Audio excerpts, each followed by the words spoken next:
कोई बात नहीं, इसीलिए बोलते हैं रूमर्स पे विश्वास मत करो। कोई आके तुमको बोले कि नीट में बायोलॉजी नहीं आ रहा है तो तुम मान लोगे? तुम मेरी बात क्यों माने? Prepare at your own.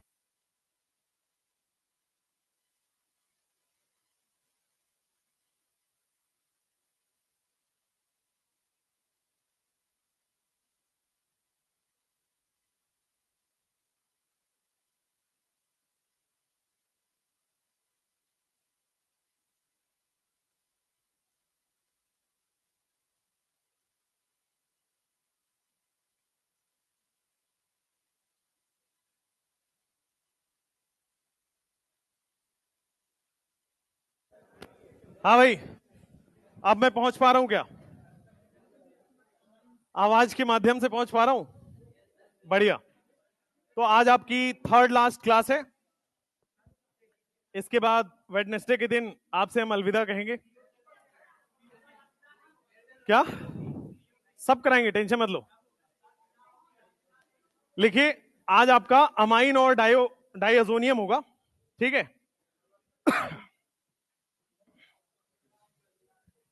हाँ, तो अमाइन कहां तक हुआ एक बार बस बता दो, लास्ट क्या हो रहा था? कौन सा हुआ था लास्ट? एसाइलेशन हो गया था। ये वाला हो गया होगा, ये वाला टॉपिक हो गया होगा एसाइलेशन का। एल्काइलेशन और एसाइलेशन के बाद एक इंपॉर्टेंट रिएक्शन है आपके अमाइन चैप्टर का, और उसका नाम है आइसोसाइनाइड टेस्ट या कार्बाइल अमीन टेस्ट। ठीक है, पीवाईक्यूज भर के आए हुए हैं इस पे। आइसोसाइनाइड और कार्बाइल अमीन पे खूब भर के आपके पास आए हुए हैं, ठीक है? तो अभी मैं आइसोसाइनाइड और कार्बाइल अमीन टेस्ट कराने जा रहा हूं, ठीक है? ये अमाइन का एक one of the important reaction है। एसाइलेशन के बाद आपको, एसाइलेशन के बाद कार्बाइल अमाइन रिएक्शन या आइसोसाइनाइड टेस्ट करना है बोर्ड पर। सुनिए ध्यान से।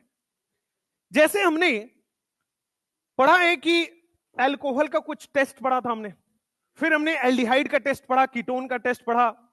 सिमिलरली अमाइन का टेस्ट है कि अमाइन को अगर आपको डिफरेंशिएट करना है, अलग अलग करना है, टेस्ट करके पता करना है कि कौन सा अमाइन है, तो आप ये वाला टेस्ट परफॉर्म करते हो। इसमें क्या होता है, टॉलेंस पहले याद करो। तो टॉलेंस में मैंने बोला था कि जितने भी एलिफेटिक आपके पास एल्डिहाइड है या एरोमेटिक एल्डिहाइड है, दोनों टॉलेंस टेस्ट देते, ठीक है? Aliphatic as well as aromatic आपका टॉलेंस टेस्ट देता है। उसी तरह अमाइन की अगर मैं बात करता हूं, तो अमाइन में 1 degree aliphatic and aromatic, 1 degree aliphatic amine, आप लिखो यहां पे 1 डिग्री अमाइन, और साथ में यहां पे एरोमेटिक भी बना लो ताकि दोनों ही आपको दिखे। 1 डिग्री अमाइन और एरोमेटिक अमाइन इस टेस्ट को देता है। 1 डिग्री अमाइन और एलिफेटिक अमाइन इस टेस्ट को देगा, और ये टेस्ट का रिएजेंट याद करना पड़ेगा। ये टेस्ट का रिएजेंट जैसे आपने टॉलेन याद किया है वैसे ही ये याद करना पड़ेगा। क्लोरोफॉर्म हम लेते हैं CHCl3 प्लस 3 मोल आप लेते हो KOH। CHCl3 और 3 मोल बेस। प्रीवियस ईयर में मोल्स ऑफ बेस पूछा हुआ है कि आइसोसाइनाइड में कितने मोल्स बेस लगेंगे, जबकि मैकेनिज्म नहीं है। तो अब देखो इसमें होता क्या है। 1 डिग्री अमाइन का एक एग्जांपल लेते हैं, CH3CH2NH2। ये 1 डिग्री आपका अमाइन है। इसके रिएक्शन हमने क्लोरोफॉर्म और 3 मोल बेस से कराया। क्लोरोफॉर्म और 3 मोल बेस से कराया, तो आपके सामने क्या हो जाएगा, यहां पे जो आपके पास है CH3 CH2, ये 3 मोल इसीलिए ले रहे हैं, मैं मैकेनिज्म मुझे पता है, आपको जानने की जरूरत नहीं है, आपके सिलेबस में भी नहीं है। ये जो 3 मोल है इसका काम यही है कि यहां पे ट्रिपल बॉन्ड प्रोड्यूस कराना है। जब वहां ट्रिपल बॉन्ड है तो इधर कितने बेस यूज होंगे, 3 मोल। नंबर ऑफ बॉन्ड से आपको 3 मोल बेस याद रखना है। और ये क्या बन गया आपके सामने, क्या मैं इसको बोल सकता हूं एल्काइल आइसोसाइनाइड? एल्काइल आइसोसाइनाइड को ही बोला जाता है बेटे कार्बाइल अमीन। इसी का दूसरा नाम है कार्बाइल अमीन। इसीलिए इसका नाम होता है कार्बाइल अमीन टेस्ट या आइसोसाइनाइड टेस्ट। अब जब भी कार्बाइल अमीन या आइसोसाइनाइड बनता है तो जो साइनाइड होता है वो पॉइजनस है, साइनाइड है जहरीला, सूंघ लिए तो खत्म, सेकंड्स में मामला खत्म। आइसोसाइनाइड है, बहुत बुरा स्मेल होता है इसका, बहुत बुरा स्मेल होता है, आप इसको टॉलरेट नहीं कर पाओगे, फाउल स्मेल है। ठीक है, अब 1 डिग्री अमीन और एरोमेटिक अमीन अगर CHCl3 और 3 मोल KOH के साथ डालते हो तो बहुत फाउल अमीन, बहुत फाउल स्मेल प्रोड्यूस करता है due to formation of isocyanide. ठीक है, due to formation of isocyanide. अगर एरोमेटिक अमीन हम डालें तो भी फाउल स्मेल आएगा, क्योंकि यहां भी क्या बन जाएगा, आइसोसाइनाइड। लेकिन 2 degree and 3 degree amine foul smell नहीं देता है। 2 degree and 3 degree amine do not give this test. Tollens के जैसा ही है। ठीक है, कुछ टेस्ट देता है, कुछ नहीं देता है। यहां भी कुछ, ये 1 डिग्री और एरोमेटिक तो टेस्ट देगा। तो देखो एरोमेटिक भी 3 मोल KOH लिया हुआ है, 3 मोल KOH आपके सामने आइसोसाइनाइड बना देगा, और ये बन गया आपके सामने एराइल आइसोसाइनाइड। आइसोसाइनाइड चाहे एलिफेटिक में बने चाहे एरोमेटिक में बने, बहुत खराब स्मेल होगा, बैड स्मेल, जिसको हम लोग बोलते हैं फाउल स्मेल। ठीक है, और यहां पे आगे लिख लेंगे 2 डिग्री अमीन ये रिएक्शन नहीं देगा, 3 डिग्री अमीन ये रिएक्शन नहीं देगा। Only 1 degree aliphatic and aromatic will gives isocyanide या कार्बाइल अमीन टेस्ट।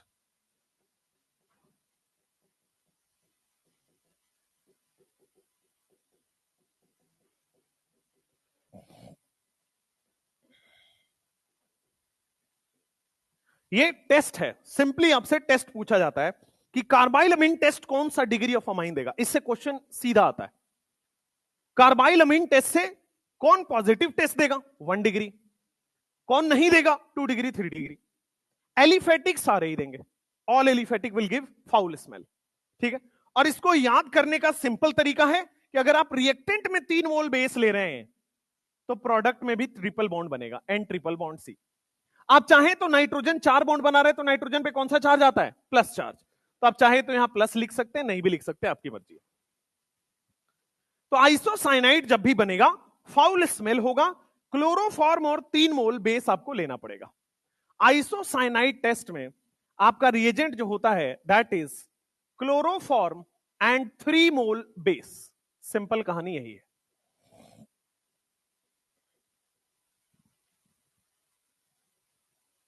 अब इसमें चूंकि यहां तक एग्जामिनर घुस के पूछा हुआ कि कितने मोल बेस ले इस्तेमाल होता है, तब इसमें इंटरमीडिएट भी ध्यान रखिए कि आइसोसाइनाइड में कौन सा इंटरमीडिएट। तो एक इंटरमीडिएट मैंने बताया था रिमर्टिमेन में, क्या बनता था, CCl2 कार्बीन या डाइक्लोरोकार्बीन। ठीक बात है, सेम यहां पे भी इंटरमीडिएट बनता है। द सेम इंटरमीडिएट जो रिमर्टिमेन में हमने पढ़ा था वही इंटरमीडिएट। हालांकि ये क्वेश्चन पूछे जाने का संभावना कम है यहां पे, क्योंकि इसका मैकेनिज्म बिल्कुल नहीं है, फिर भी आप लिख लीजिए CCl2 डाइक्लोरोकार्बीन बनता है आपके सामने। क्या डाइक्लोरोकार्बीन एक न्यूट्रल इलेक्ट्रोफाइल में माना जाता है? This is a neutral electrophile. एक ऐसा कार्बन जिसके पास वैकेंट ऑर्बिटल भी होता है, लोन पेयर भी होता है, डाइक्लोरोकार्बीन बोलते हैं या कार्बीन बोलते हैं।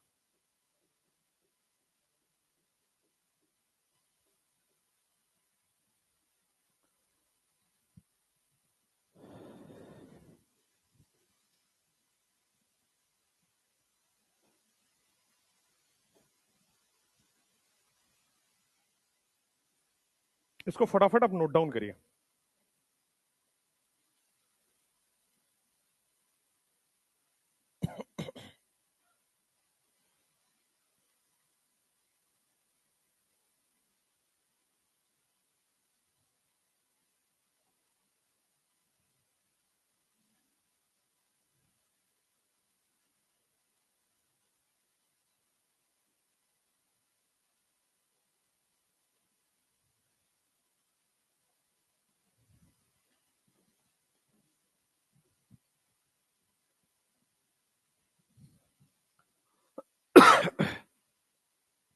इसके बाद एक और टेस्ट आता है इसी का, अमाइन का। एक अमाइन का टेस्ट हो गया कार्बाइल अमीन, दूसरा अमाइन का टेस्ट होगा नाइट्रस एसिड से रिएक्शन करा के, HNO2 से रिएक्शन करा के। अब मुझे बताओ, आपने HNO2 सब इससे पहले कहां सुना हुआ है? क्या डाइअजोनियम में सुना हुआ है? NaNO2 प्लस HCl क्या बनाता है? HNO2 बनाता है। ठीक है, तो सेम चीज यहां पे आप HNO2 की रिएक्शन से आप पता करते हो। तो अगला टेस्ट है रिएक्शन विथ HNO2। ये अमाइन का टेस्ट नंबर 1 है, और टेस्ट नंबर 2 अब पढ़ने जा रहे हैं अमाइन का। जल्दी लिखे।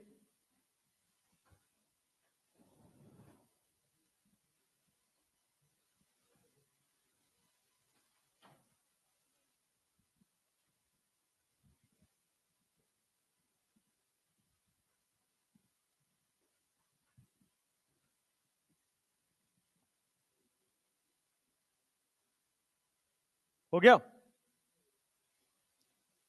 अब आप लिखोगे टेस्ट नंबर 2 कार्बाइल अमीन के बाद रिएक्शन विथ क्या हो गया? Reaction with nitrous acid. Amine की सेकंड टेस्ट, कैसे आप आइडेंटिफाई करोगे अमाइन को? तो सेकंड टेस्ट आपको पढ़ना है रिएक्शन विथ नाइट्रस एसिड, और नाइट्रस एसिड का फॉर्मूला होता है HNO2। और ये कैसे बनता था? ये बनता था NaNO2 प्लस HCl को मिलाने से।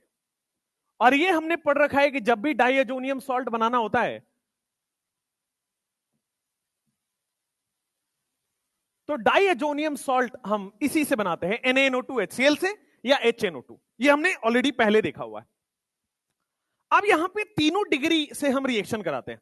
पहले 1 डिग्री अमीन लेते हैं, उसकी HNO2 से रिएक्शन कराते हैं। तो 1 डिग्री अमीन क्या होगा आपके सामने, एक एग्जांपल के तौर पे ले लिया CH3 CH2 NH2 या RNH2 बोल दीजिए।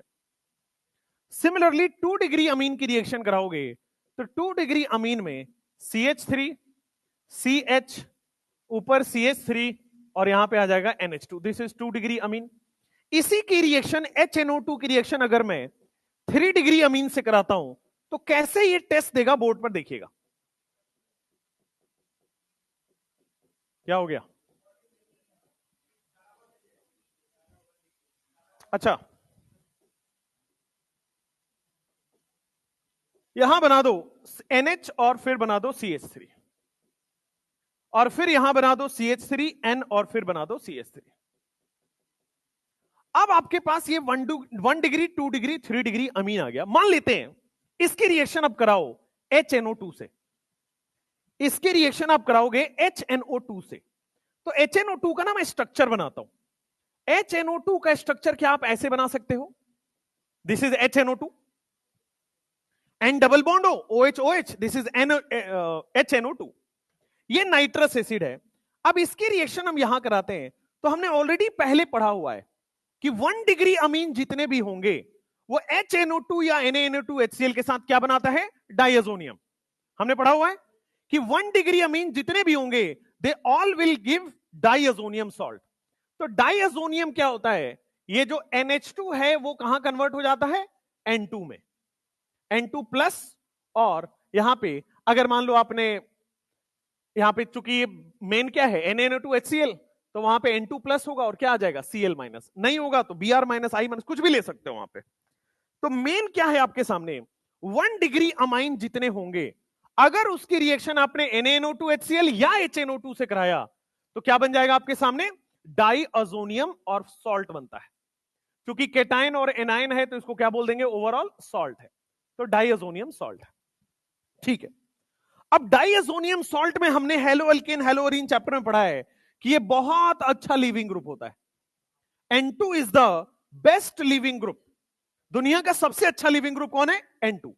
तो N2 बनते ही क्या निकल जाएगा यहां से? ये बनते ही यहां से निकल जाएगा तो CH3 CH2 प्लस और क्या बन जाएगा? N2। N2 लिविंग ग्रुप बहुत अच्छा होता है, निकल जाता है। ठीक है, अब बन गया कार्बोकेटाइन। अब यहां पे आप कुछ भी डाल दो, मान लो वाटर ही डाल दिया। वाटर डालोगे तो क्या न्यूक्लियोफाइल अटैक करेगा? OH माइनस अटैक करेगा, और OH माइनस अटैक करके क्या बना रहा है आपके सामने? अल्कोहल। तो देखो टेस्ट कैसे कराते हैं। 1 डिग्री अमीन में HNO2 डालते हैं तो दुनिया में जितने भी 1 डिग्री अमीन है HNO2 डालने से क्या बन जाएगा? डाइअजोनियम सॉल्ट। वो डाइएजोनियम सॉल्ट में से क्या N2 हमेशा निकलता है?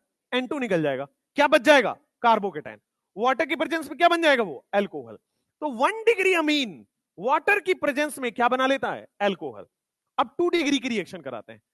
क्या 2 डिग्री वाला डाइएजोनियम बनाता है या नहीं बनाता है? 2 डिग्री वाला डाइएजोनियम नहीं बनाएगा, हमने पढ़ा हुआ है ऑलरेडी। डाइएजोनियम केवल और केवल 1 डिग्री अमीन और एरोमेटिक अमीन बनाएगा। 1 डिग्री अमीन और एरोमेटिक अमीन बनाएगा, बाकी कोई नहीं बनाएगा। अब देखो यहां पे कैसे रिएक्शन होगा, ध्यान से। 2 डिग्री की बात है तो क्या यहां से आप OH निकालोगे और यहां से आप H निकालोगे? जब मैंने अमोनिया की रिएक्शन कैसे कराई है? वाटर निकाल के, है ना? तो क्या यहां से आप OH निकालोगे और यहां से क्या निकाल रहे हो? H।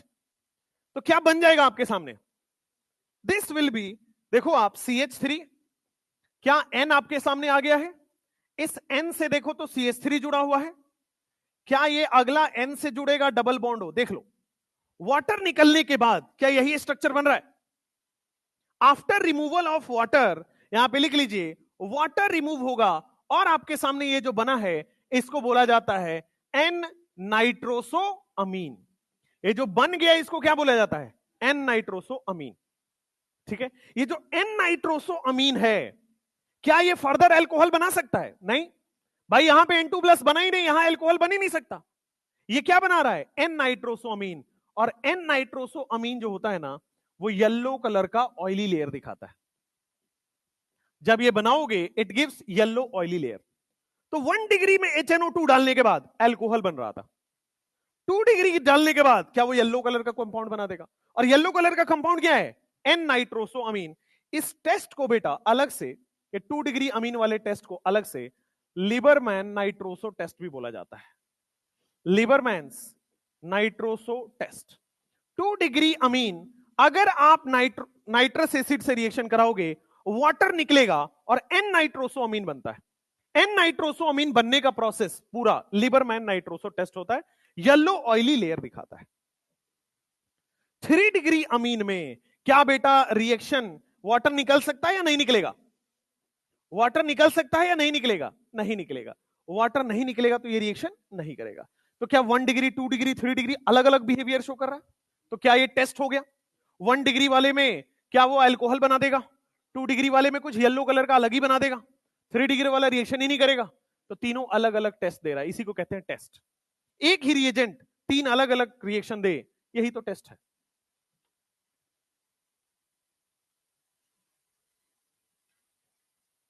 अब इसमें बेंजीन लगा दो, एरोमेटिक का भी टेस्ट देख लेते हैं।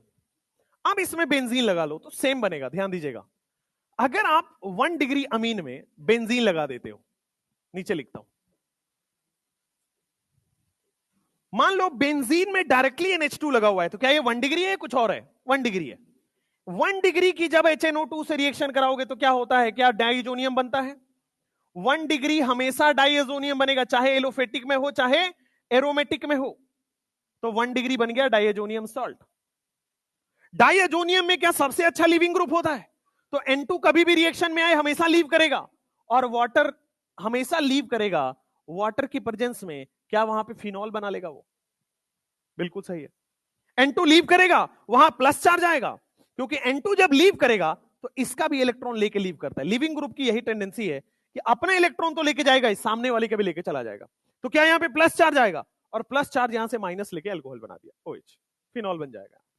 बट अगर मैं इसका 2 डिग्री लेता हूं, ध्यान से देखना, अभी NH और फिर ले लिया CH3, क्या ये 2 डिग्री अमीन है? 2 कार्बन से बॉन्डेड है। अब इसकी रिएक्शन में HNO2 से कराता हूं, तो जब HNO2 से रिएक्शन कराओगे तो क्या फिर से वाटर निकलेगा? OH और H, है ना? वाटर निकलेगा तो क्या बन जाएगा आपके सामने? क्या नाइट्रोसोअमीन बन रहा है? ये बेंजीन है, यहां से H जा चुका है, क्या बचा है? CH3। यहां से OH जा चुका है, क्या बच गया है? N double bond O। क्या लिबरमैन नाइट्रोसो टेस्ट दिखा रहा है? N नाइट्रोसोअमीन यहां भी बन रहा है। तो सेम रिएक्शन यहां पे, yellow oily layer, Liebermann nitroso test. लेकिन अगर मैं 3 डिग्री अमीन की बात करता हूं, if I talk about 3 degree अमीन, क्या वाटर निकल सकता है या नहीं निकलेगा? नहीं निकलेगा। चूंकि वाटर नहीं निकल सकता इसलिए रिएक्शन नहीं देगा। 1 डिग्री वाला एलिफेटिक हो एरोमेटिक हो, दोनों ही फिनॉल देगा। 2 डिग्री वाला एलिफेटिक हो एरोमेटिक हो, HNO2 के साथ Liebermann nitroso test, yellow oily layer. 3 degree वाला रिएक्शन ही नहीं देगा, ना एलिफेटिक ना एरोमेटिक। तो 2 टेस्ट हो गया अमाइन का, कार्बाइलमीन और दूसरा हो गया आपके सामने लीबरमैन नाइट्रोसो टेस्ट या HNO2। थर्ड, यहां तक लिख लीजिए, फिर थर्ड करते हैं।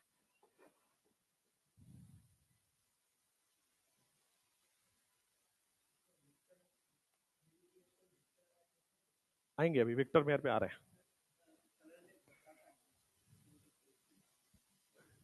अल्कोहल की बात कर रहे हो? जब तक, अच्छा 3 डिग्री विक्टर मेयर टेस्ट देता है कि नहीं देता है, ये पूछना चाह रहे हो?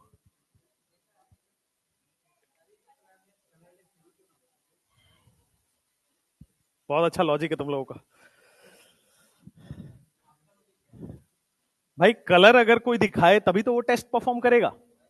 अगर वो कलर ही नहीं आ रहा, मतलब कोई चेंज आपको विजिबल नहीं हुआ, अगर चेंज विजिबल नहीं हुआ तो उसको टेस्ट थोड़ी बोलेंगे। टेस्ट का मतलब है आइडेंटिफिकेशन। अगर मान लो पहले से कलरलेस है, बाद में भी कलरलेस ही रहा, तो आइडेंटिफाई कहां हो पा रहा है?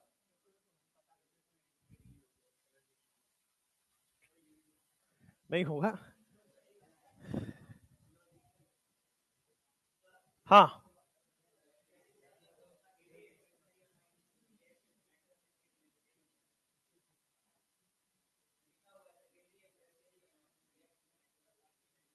वही तो डिफरेंट मैनर है। 1 डिग्री वाला ये बना लेगा,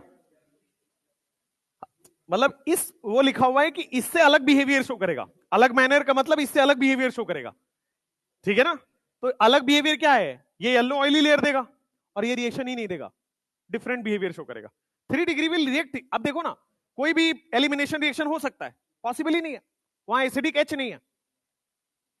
रिएक्ट इन डिफरेंट मैनर का मतलब इसका जो रिएक्शन है उससे अलग बिहेवियर शो करेगा। अलग बिहेवियर ही तो है।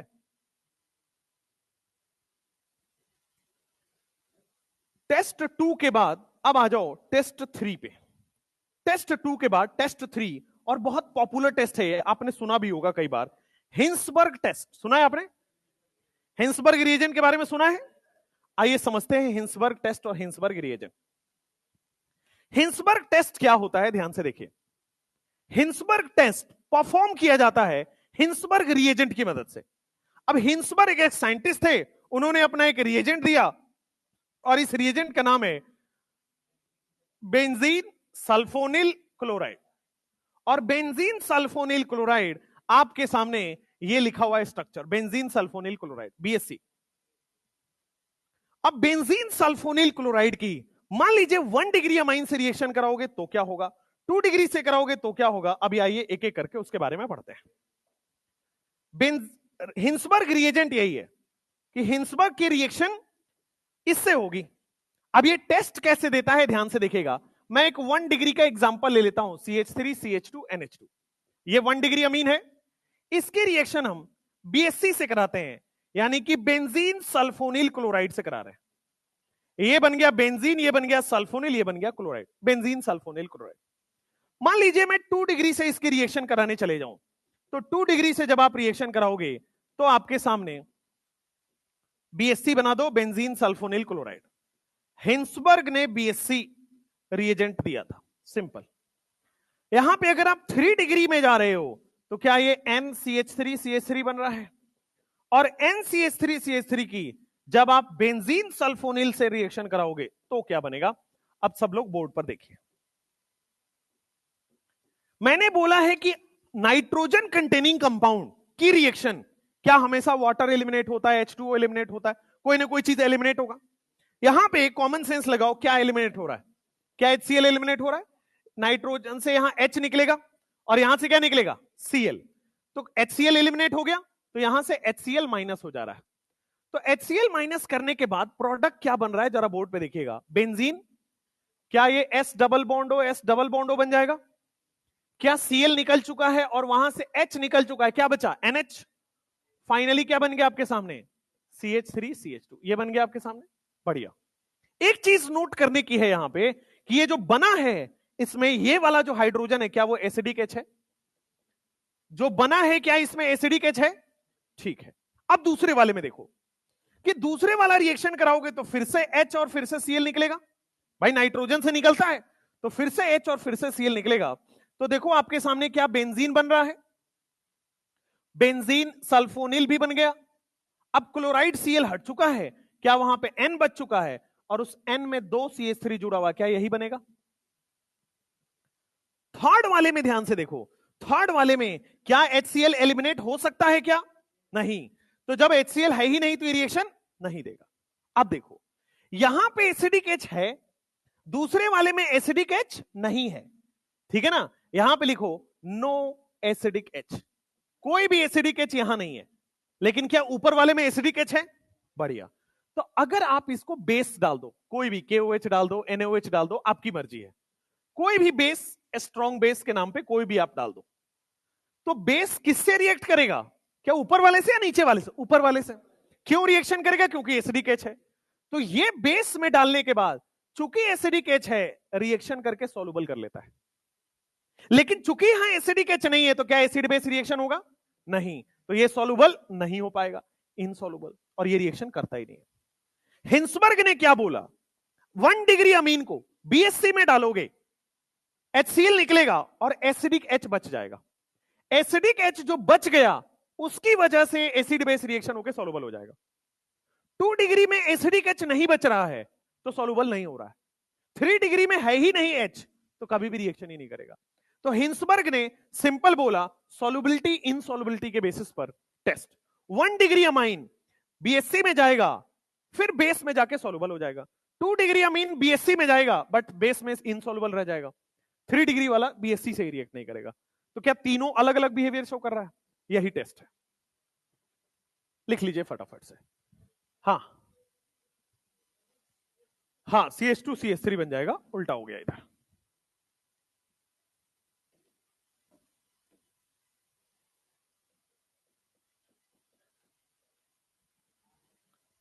BSC में सॉल्युबिलिटी के बेसिस पर आपके पास पूछा गया है। PYQ याद है लास्ट ईयर का जो पेपर दिया था, वो याद है थोड़ा बहुत? BSC आया था लास्ट ईयर, हिंसबर्ग टेस्ट पूछा गया था। बस उसमें वही पूछा था, कौन सॉल्युबल है, कौन इनसॉल्युबल है, और कौन रिएक्शन नहीं करता है।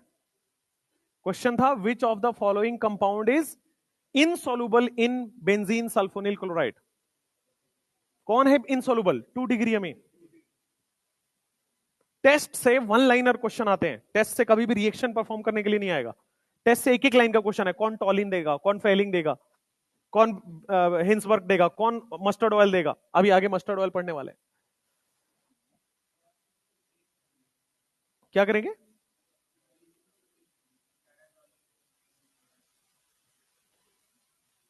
अकॉर्डिंग टू एनसीईआरटी BSC है, बाकी छोड़ दीजिए। दिखाइए, BSC ही है, बेंजीन सल्फोनिल क्लोराइड। चलिए आगे पढ़िए, छोड़िए आप। अब अच्छा नहीं हुआ है, लिखो। इसके बाद एक और टेस्ट है जिसका नाम है हॉफमैन मस्टर्ड ऑयल टेस्ट। ठीक है, सरसों का तेल आपने देखा ही होगा जिंदगी में, उसी की तरह स्मेल करता है अमाइन की रिएक्शन, इसीलिए उसका नाम है Hofmann mustard oil test. Mustard oil लड़कों का बॉडी लोशन, लड़कियों का बॉडी लोशन अलग आता है ना, वो फिर अलग अलग आता है, कंपनीज में बनती है।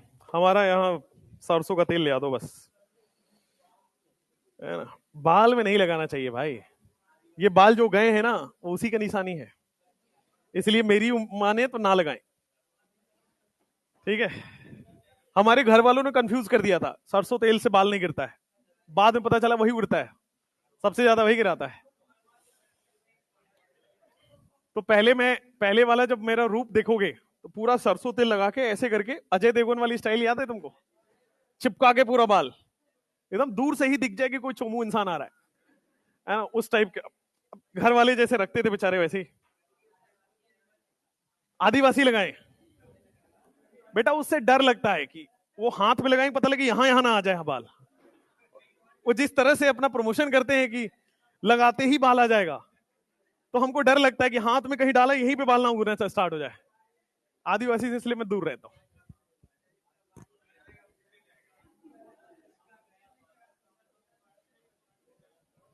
अब मुझे तो कभी कभी लगता है उनका नकली बाल है, लड़कों के बाल यहां तक कैसे हो सकते हैं यार, लड़कों के बाल घुटने घुटने तक है, यहां लड़कियों के नहीं हो पा रहे घुटने तक बाल, हाँ लड़कों के घुटने तक बाल है। बताओ। नहीं नहीं भाई, हमें नहीं जाना है। और मैंने उनको देखा कि ये दाढ़ी भी इतनी बड़ी बड़ी है, तो होता है ना तेल वेल लगाने के बाद लोग मुंह में लगा लेते हैं एक साथ, मुझे लगा वैसे ही लगाए होंगे आदिवासी वालों ने। चलो भाई, किसका? बीएन सर की बात कर रहे हो तुम? बीएन सर आदिवासी वाले लगाते हैं।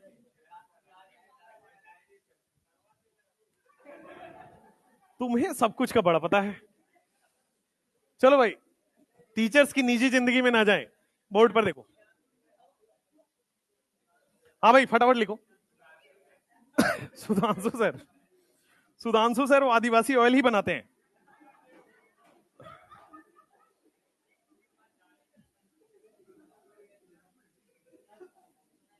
वो बेचारे क्या लगाएंगे यार, सिंपल आदमी। कहाँ है? यही तो है, धरती पे ही है।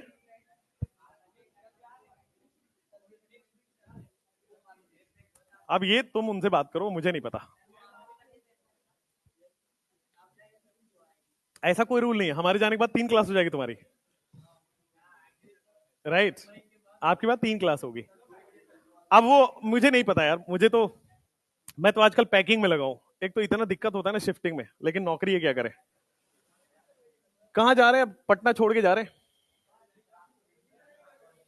है ना? हाँ तो रिवीजन करवाऊंगा। ऑनलाइन, ऑफलाइन थोड़ी करवा रहे हैं। देखो, मैंने बोला था मैं रिवीजन करवाऊंगा, तो मैं आपको ऑनलाइन करवाऊंगा पूरा रिवीजन। पहले सिलेबस तो कर ले, तुम्हारा रिवीजन आज स्टार्ट हो गया है। अब आ जाओ, इसके बाद टेस्ट नंबर 4। शांत शांत। टेस्ट नंबर 4, हिंसबर्ग आपने पढ़ लिया, HNO2 आपने पढ़ लिया, कार्बाइल आपने पढ़ लिया। टेस्ट नंबर 4 भी इंपॉर्टेंट है, but slightly out of NCERT. ठीक है, बट इसको भी थोड़ा ध्यान से रखना है, क्योंकि एक बार पीवाईक्यू इस पे भी आया हुआ है।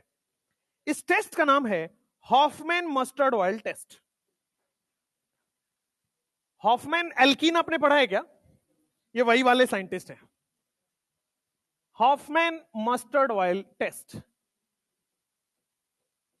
इनने बहुत सारा काम किया है केमिस्ट्री के क्षेत्र में। अमाइन का भी बेटा टेस्ट इन्होंने बताया है। Hofmann mustard oil test. Hofmann mustard oil test में क्या होता है, ध्यान से देखिएगा बोर्ड पर। यहां भी आप 1 डिग्री अमीन लीजिए। 1 degree amine is CH3 CH2 NH2। क्या हो गया ये? 1 डिग्री अमीन। ठीक है, फिर आपके सामने आ जाएगा CH3 NH, और फिर दे दीजिए आप CH3, this is 2 degree amine. और 3 डिग्री अमीन की रिएक्शन कैसे कैसे अलग अलग होती है, बोर्ड पर देखिएगा।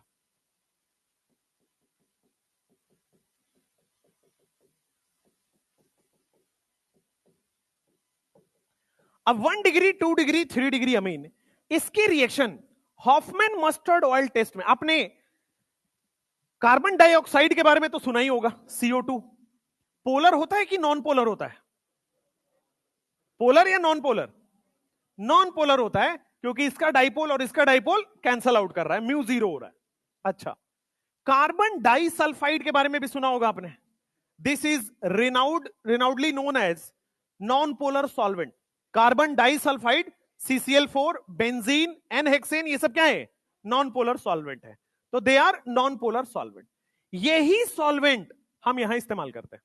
ये जो CS2 है, कार्बन डाइऑक्साइड का बड़ा भाई कार्बन डाइसल्फाइड, CS2 जो है, इसकी रिएक्शन हम कराते हैं C double bond S, C double bond S। इसकी रिएक्शन जब आप यहां कराओगे तो बोर्ड पर ध्यान से देखना, 1 डिग्री अमीन है, इसकी रिएक्शन जब होती है तो जो कंपाउंड बनता है CH3, क्योंकि पोलर कंपाउंड से रिएक्शन होता तो आप H2O निकालते, HCl निकालते, या कोई एलिमिनेशन निकालते। पर यहां नॉन पोलर कंपाउंड से रिएक्शन हो रहा है, तो नॉन पोलर कंपाउंड की रिएक्शन करने के बाद ये कार्बन जो है डबल बॉन्ड तोड़ के सिंगल बॉन्ड में कन्वर्ट हो जाएगा और SH बना लेगा। ध्यान से देखिए हुआ क्या, यहां से एक H निकलता है और ये H इंट्रामोलिक्यूलर किसी एक बॉन्ड को तोड़ देगा। ये जो H है, इंट्रामोलिक्यूलर बोलना गलत है, ये जो H है वो किसी एक बॉन्ड को कार्बन पे जाके अटैक करेगा, किसी एक डबल बॉन्ड को तोड़ सकता है, क्योंकि सिमिलर रिएक्शन है, क्योंकि सिमिलर आपके पास है। अब वो देखिए, यहां से H निकलता है H माइनस के फॉर्म में और यहां पे अटैक करता है, तो यहां पे N छूट गया शायद, CH3 CH2 यहां पे बन जाएगा NH, और ये जो H है वो कार्बन के साथ जाके कंबाइन हो जाता है। कार्बन का डबल बॉन्ड किसमें बन गया? सिंगल बॉन्ड में। ये बन गया आपके पास हॉफमैन मस्टर्ड ऑयल टेस्ट में। अब थोड़ा गौर से देखिएगा, जब मैं इसकी रिएक्शन HgCl2 के साथ कराता हूं, जब मैं इसकी रिएक्शन HgCl2 के साथ कराता हूं, चूंकि यहां पे एसिडिक H प्रेजेंट है, तो उससे रिएक्शन करके ये मस्टर्ड ऑयल स्मेल प्रोड्यूस करता है, ये मस्टर्ड ऑयल स्मेल प्रोड्यूस करता है। अगर मान लीजिए 2 डिग्री की रिएक्शन आप करा रहे हो, C डबल बॉन्ड S और डबल बॉन्ड S, तो क्या फिर से H अवेलेबल है? और फिर से H अवेलेबल है तो CH3 CH2N, C double bond S, और यहां पे क्या आ जाएगा? SH। क्या यहां पे एसिडिक H प्रेजेंट है? नहीं है। एसिडिक H प्रेजेंट नहीं है तो फर्दर ये HgCl2 से रिएक्शन नहीं करेगा। क्या ये N के साथ H होगा तभी तो कार्बन पे अटैक करता, बट यहां पे H है ही नहीं N के पास, कार्बन पे अटैक नहीं करेगा।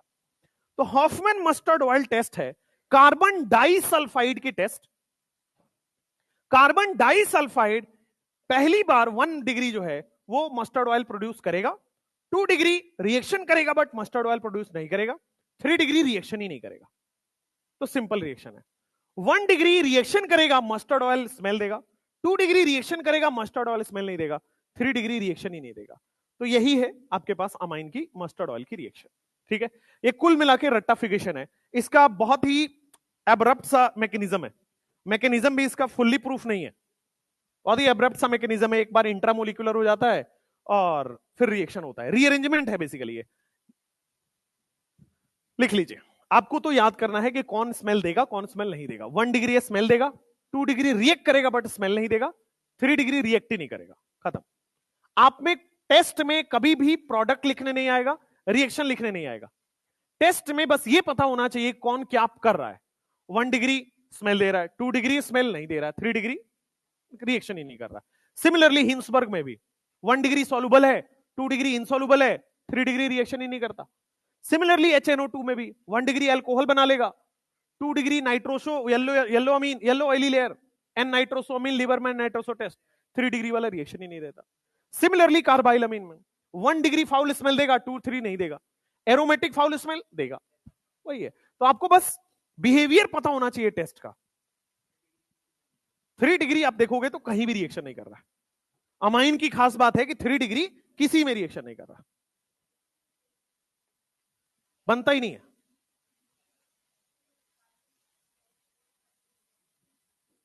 ये वाला ये जो H है, यहां से H निकलता है, मैं मैकेनिज्म समझाता हूं आपको ऊपर से। ये H यहां से रिलीज करता है, ठीक है, ये H जाके कार्बन पे अटैक करता है, ठीक है। तो कार्बन पे अटैक करेगा तो देखो कार्बन के 5 बॉन्ड ना बन जाए इसलिए एक बॉन्ड तोड़ना पड़ेगा, तो एक बॉन्ड ये तोड़ दिया, देखोगे इधर वाला डबल बॉन्ड से सिंगल बॉन्ड बना दिया। क्या N के साथ? हाँ, एक CH3 N के साथ। अच्छा ओके ओके ओके ओके, ये तो आप कह रहे हो ये 2 डिग्री है तो उसका 1 डिग्री वाला कॉपी हो गया, ओके फाइन, ठीक। हॉफमैन मस्टर्ड ऑयल टेस्ट के बाद अब आप आओगे, सिंपल रिएक्शन है, इलेक्ट्रोफिलिक सब्स्टिट्यूशन, फिर सल्फोनेशन, फिर नाइट्रेशन, फिर ब्रोमिनेशन, फ्रिडेलक्राफ्ट। बताइए। हाँ, 3 डिग्री एरोमेटिक अमाइन है, ठीक है।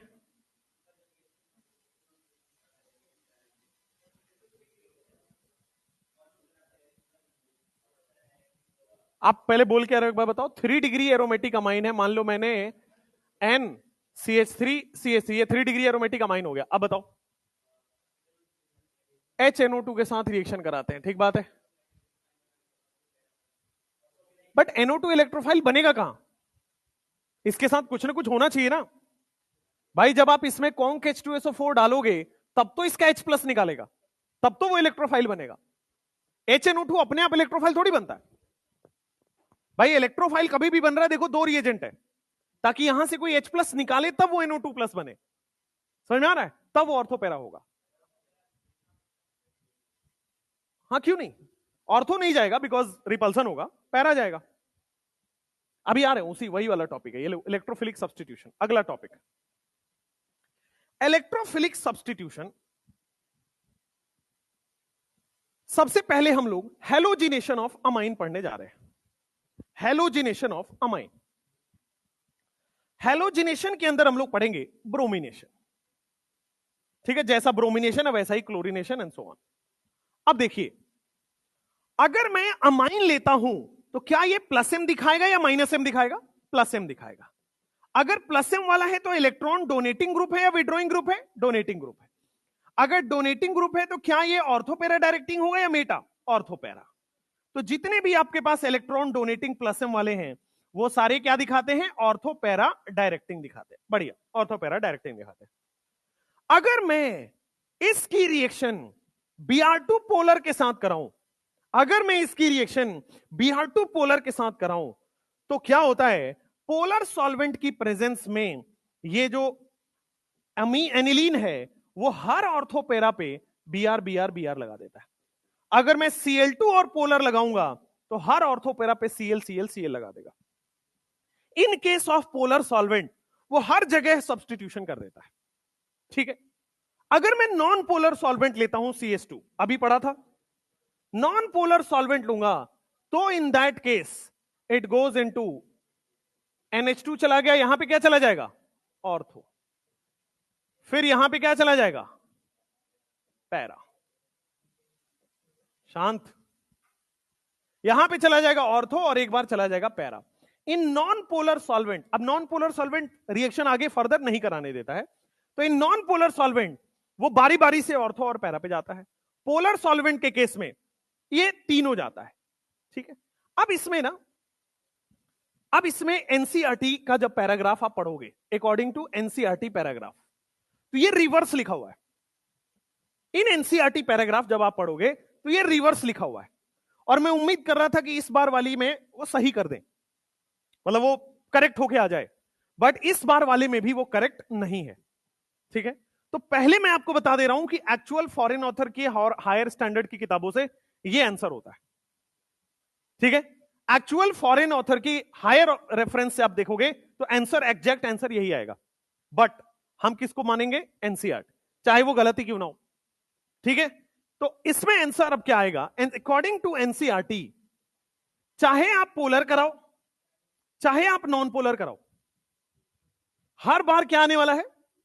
246, ठीक है? बट आपको यह पता होना चाहिए एग्जैक्ट क्या है।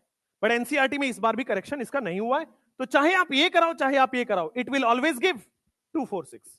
तो आप ये याद रखो, ब्रोमिनेशन हर जगह होता है, अलग से ऑर्थो अलग से पैरा कभी नहीं बनेगा।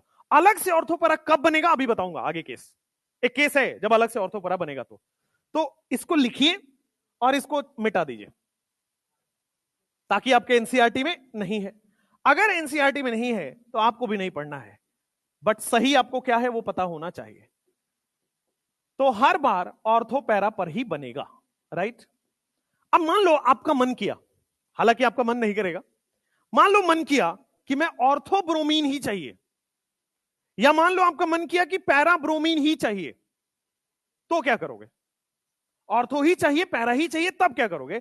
उस केस में बोर्ड पर देखिए, मैंने लिया एनिलीन और इसकी रिएक्शन हमने कराया है एनहाइड्राइड से। एनहाइड्राइड जानते हो? एनहाइड्राइड मान लीजिए हमने ये ले लिया, CH3 C double bond O C double bond O और क्या बन गया? CH3। हम सब ने एनहाइड्राइड का रिएक्शन पढ़ा हुआ है। एनहाइड्राइड की अगर नाइट्रोजन कंटेनिंग कंपाउंड से रिएक्शन करोगे क्या होता है? वाटर रिलीज होगा।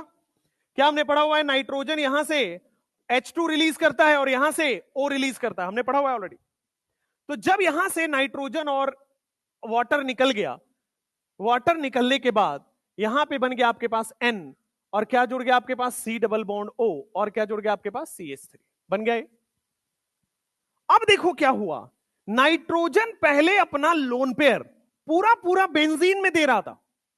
अगर मान लो कुछ भी नहीं है तो क्या सारा का सारा नाइट्रोजन अपना लोन पेयर इधर दे रहा था, पूरा का पूरा इलेक्ट्रॉन डेंसिटी बेंजीन में बढ़ रहा था। लेकिन इसके बन जाने से क्या हुआ, क्या नाइट्रोजन का लोन पेयर बेंजीन में भी जा रहा है और इधर भी रेजोनेंस में जा रहा है, तो नाइट्रोजन अब कम इलेक्ट्रॉन डेंसिटी दे पाएगा। पहले सारा इलेक्ट्रॉन डेंसिटी बढ़ा दे रहा था, क्या अब कम इलेक्ट्रॉन डेंसिटी बढ़ा रहा है, अब कम इलेक्ट्रॉन डेंसिटी बढ़ा रहा है। अब जब आप इसकी रिएक्शन कराओगे, अब मान लो आपके पास ये बन गया है NHC डबल बॉन्ड OCH3, चूंकि लोन पेयर इसका अब डिस्ट्रीब्यूट हो गया तो इलेक्ट्रॉन डेंसिटी कम बना रहा है, तो क्या अब मैं बोल सकता हूं कि this is less activated ring. भाई पहले सारा का सारा लोन पेयर बेंजीन में ही आ रहा था, तो क्या रिंग में ज्यादा एक्टिवेट हो जा रहा था, बट अब कम लोन पेयर आ रहा है तो क्या लेस एक्टिवेटेड रिंग हो गया है। लेस एक्टिवेटेड रिंग की अगर आप ब्रोमिनेशन कराते हो तब आपके पास क्या बनेगा, एक बार ऑर्थो और एक बार पैरा। तो NHC डबल बॉन्ड OCH3 यहां पे क्या बन जाएगा Br, और एक बार NHC डबल बॉन्ड OCH3 यहां पे क्या बन जाएगा आपके पास पैरा। लेकिन ये जो हम बनाना चाह रहे हैं वो थोड़ी बना, हम क्या बनाना चाह रहे थे, ortho bromo aniline para bromo aniline, ये तो कुछ और ही बन गया। ऑर्थो ब्रोमो एनिलीन थोड़ी, ऑर्थो ब्रोमो कुछ और बन गया, ऑर्थो ब्रोमो कुछ और बन गया। इससे एनिलीन बनाना है, सोचो जरा क्या करोगे भाई, क्या हाइड्रोलिसिस करा दोगे। हाइड्रोलिसिस कराने से क्या होता है, मोर इलेक्ट्रोनिगेटिव को H, लेस इलेक्ट्रोनिगेटिव को OH। तो जब मोर इलेक्ट्रोनिगेटिव को H जाएगा तो क्या NH2 दिख रहा है, और क्या आपके सामने CH3COOH बन चुका होगा। क्या सेम यहां पे भी जब आप हाइड्रोलिसिस कराओगे तो यहां पे एनिलीन बन जाएगा, और क्या ये पैरा पे Br लग जाएगा, और साथ में क्या CH3C डबल बॉन्ड OOH बन जाएगा। क्या सिंपल कहानी है, वेरी वेरी सिंपल। तो देख लो, अगर आप कोई भी रिएक्शन कराओ चाहे पोलर चाहे नॉन पोलर तो 2,4,6 ही बनता है ऑलवेज। लेकिन अगर आपको अलग से ऑर्थो और पैरा जनरेट करना है then this is the step, कि पहले इसको लेस एक्टिवेटेड रिंग में कन्वर्ट करो। और लेस एक्टिवेटेड रिंग में कैसे कन्वर्ट करेगा, जब ये लोन पेयर कहीं और बिजी हो जाए। कहीं और कैसे बिजी होगा, जब ऊपर रेजोनेंस होने लगेगा। तो ये लेस एक्टिवेटेड रिंग हुआ, अब वो ऑर्थो पैरा पे जाएगा, हाइड्रोलिसिस करा के फाइनली ये बन जाएगा। तो बना लीजिए इसको। हाँ किस पार्ट में,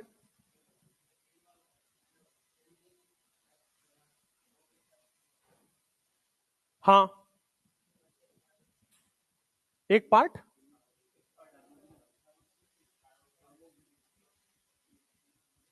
अच्छा आप कह रहे हो इसके अलावा और क्या बनेगा, कार्बोक्सिलिक एसिड बनेगा।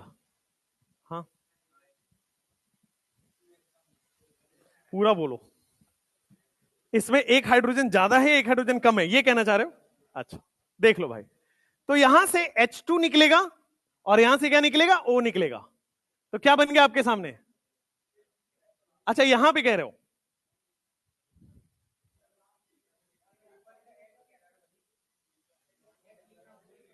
कहां पे, यहां पे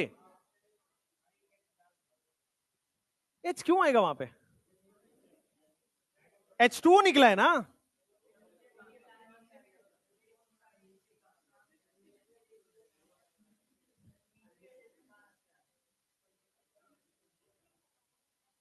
अच्छा ये तो वही तो मैं कहना चाह रहा हूं कि भैया ये नहीं होगा, ऊपर वाला सही है। अरे भाई अब ये वापस ही नहीं होगा, हद होती है। क्या जिंदगी है भाई। चलो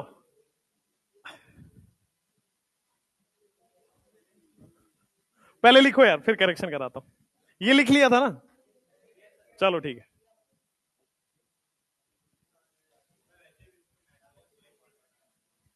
नाइट्रोजन उसमें, हाँ ठीक है। तो मैं वही करेक्शन कर रहा हूं, अब दूसरे इरेजर से करूंगा, रुक जाओ। सबसे पहले आपने ये लिया, एनहाइड्राइड से रिएक्शन कराओगे। एनहाइड्राइड से रिएक्शन कराने के बाद क्या बनेगा, H2O। तो H2O निकालोगे तो H2 और O अगर आप निकाल दो तो आपके सामने बन गया N C double bond O CH3, but चूंकि नाइट्रोजन 2 बॉन्ड बना रहा है तो एक H आएगा, एक H आ जाएगा, एक H बढ़ा दो यहां पे। अच्छा यही बोलना चाह रहे थे आप। तुम कभी नेता मत बनना, तुम अपनी बात ही नहीं बता पाओगे जनता को। हाँ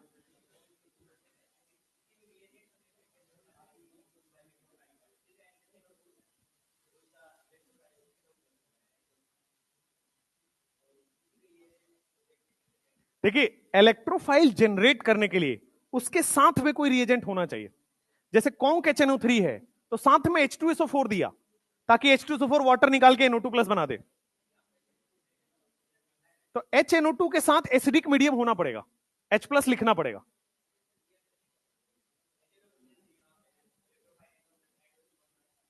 बट कोई क्रिएटर तो चाहिए, NO प्लस क्रिएटर साथ में होना चाहिए, H plus HNO2, OH minus HNO2 कोई होना चाहिए।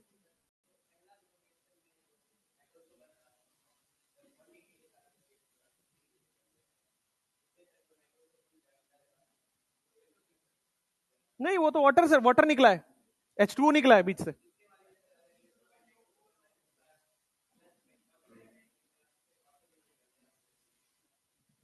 भाई मैं कंफ्यूज हो गया, क्या पूछना चाह रहे हो? रुको तुम बाहर पूछना। हाँ कहां? ये वाला C डबल बॉन्ड वो कहां गया? ये साइड प्रोडक्ट बनेगा। अरे तो ये थोड़ी लिखना है, अभी तुम साइड प्रोडक्ट थोड़ी पढ़ रहे हो, ये पढ़ चुके हो रिएक्शन ऑलरेडी। बट लिख लो भाई,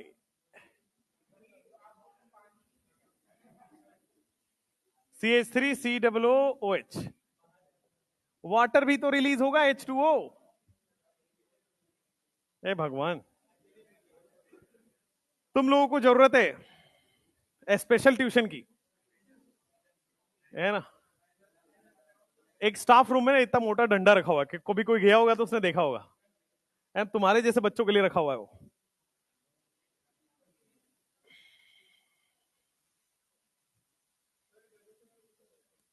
किसमें? इस केसेस में ये तो ऑलरेडी 246 बनेगा। अच्छा यहां पे टेम्परेचर बढ़ाओगे, नो नो फर्क नहीं पड़ेगा, it will be as same as, क्योंकि रिंग ही लेस एक्टिवेटेड है। अब टेम्परेचर बढ़ाने से कोई फर्क ही नहीं पड़ेगा, रिंग ही लेस एक्टिवेटेड हो गया है। चलो ये लिख लिया क्या? नो, क्या बात है।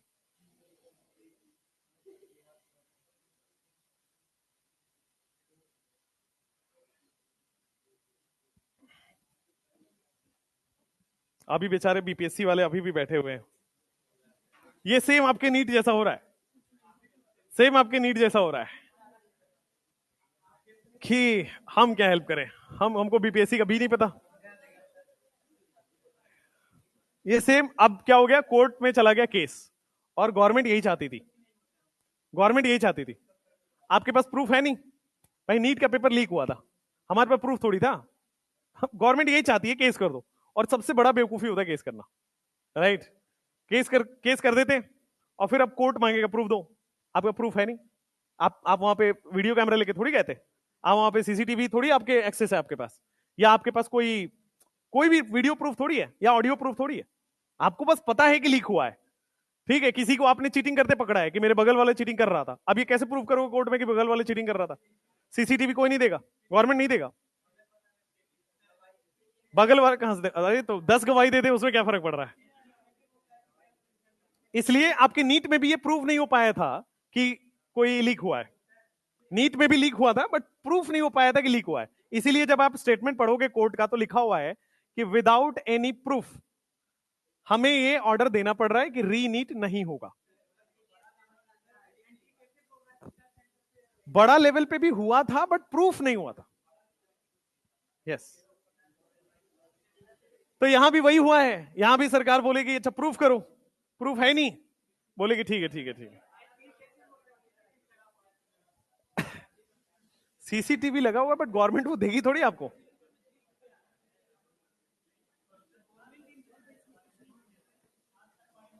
चलिए भाई, खान सर के पास बेचारे के पास नोटिस भेज दी बीपीएससी ने, पता चला? खान सर को नोटिस अलग भेज दिया कि आपने बच्चों को भड़काया, ये किया वो किया, तो टीचर्स की ऑलरेडी वैसे ही फटती है कि भाई अगर आपने कुछ बच्चों के उसमें बोला और भाई कोर्ट से नोटिस आ गया या गवर्नमेंट से नोटिस आ गया, सो कॉज नोटिस, कारण बताओ बोलते हैं उसको, आपने ऐसा क्यों किया, और अगर उनको सही आपका रिस्पॉन्स सही नहीं लगा आप जेल जाओ, राइट। हाँ वो भी गए बेचारे ज्ञान बिंदु वाले ना, वो भी गए आए, ठीक है। पावर नहीं होता है वो, परेशान करने का तरीका होता है। चलिए भाई, इसमें क्या होता है ना, जैसे हम जैसे लोग हों, तो मुझे, अब मैंने कभी आज तक जेल गया नहीं, तो मुझे तो मन करता है मुझे कोई नोटिस दो ताकि मैं एक दिन जाके आऊं, अंदर का भी तो पता करूं कि कैसा माहौल है, कितना मच्छर काट रहा है। अच्छा, अंदर अगर जाऊंगा ना तो एक दो को मोटिवेट करके आऊंगा कि नीट की तैयारी जरूर करना, तो है ना, पता लगे हमको मोटिवेट कर दिया कि चाकू कैसे चलाते हैं, है ना। चलो भाई, हाँ इंपॉर्टेंट, अगर आप इसकी, शांत, अगर आप इसकी नाइट्रेशन रिएक्शन कराते हैं तो बोर्ड पे देखिए, नाइट्रेशन हमने पढ़ा हुआ है कॉन्क HNO3 कॉन्क H2SO4 का मिक्सचर से कराते हैं, और ये क्या जनरेट करता है, NO2 प्लस जनरेट करता है। और देखो ये ऑर्थो पैरा डायरेक्टिंग है या मेटा डायरेक्टिंग है, ऑर्थो पैरा डायरेक्टिंग है। तो आपके हिसाब से जवाब क्या होना चाहिए, पहले लिख देता हूं फिर मैं अपने हिसाब से बताऊंगा। तो आपके हिसाब से जवाब ये होना चाहिए कि देखो ऑर्थो पे लग गया NO2, ठीक है, और पैरा पे लग गया NO2, ठीक है, ऑर्थो पे लग गया NO2 और पैरा पे लग गया NO2, बढ़िया हो गया, है ना। लेकिन ध्यान से देखिएगा, क्या यहां पे रिएक्शन में, यहां पे बेस एनिलीन क्या होता है, नाइट्रोजन के पास लोन पेयर है, लोन पेयर मतलब बेस है, और सामने आपके पास दो दो एसिड पड़ा हुआ है और दोनों स्ट्रॉन्ग एसिड पड़ा हुआ है, तो क्या एसिड बेस रिएक्शन सबसे तेज रिएक्शन होता है, सबसे पहले रिएक्शन होता है, तो क्या यहां पे लोन पेयर जो है वो H+ को डोनेट हो जाएगा। एसिड बेस रिएक्शन कैसा होता है, लोन पेयर H+ को डोनेट हो जाता है, क्या यही बनेगा NH3+, ठीक है, NH3+ बन गया। अब देखोगे क्या ये -M दिखा रहा है या कुछ और,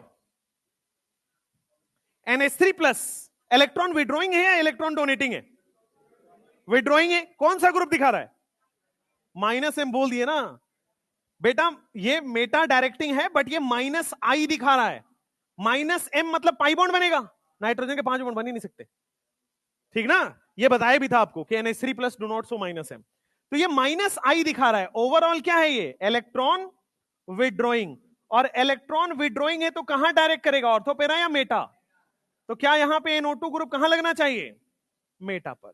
तो बेटा ऐसा होता है यहां पे कि ऑर्थो पर भी लगता है, पैरा पर भी लगता है, और मेटा पर भी लगता है, और मेटा पर थोड़ा सा ज्यादा लगता है। ये जो होता है ये होता है 51%, ये होता है 47%। सॉरी,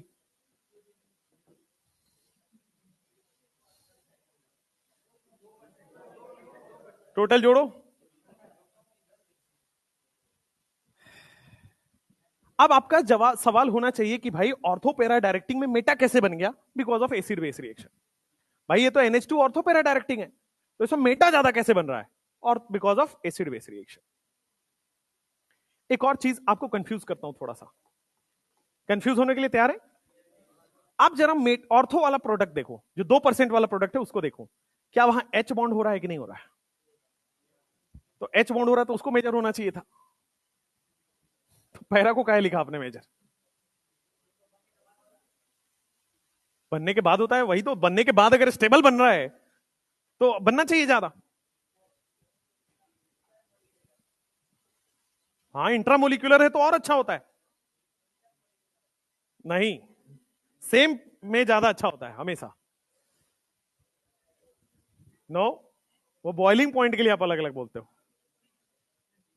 मान लो कोई एक रिएक्शन है जो एक ही मोलिक्यूल के अंदर होना है, और कोई एक रिएक्शन है जो 2 मोलिक्यूल के अंदर, फास्ट कौन होगा, सिंगल मोलिक्यूल वाला।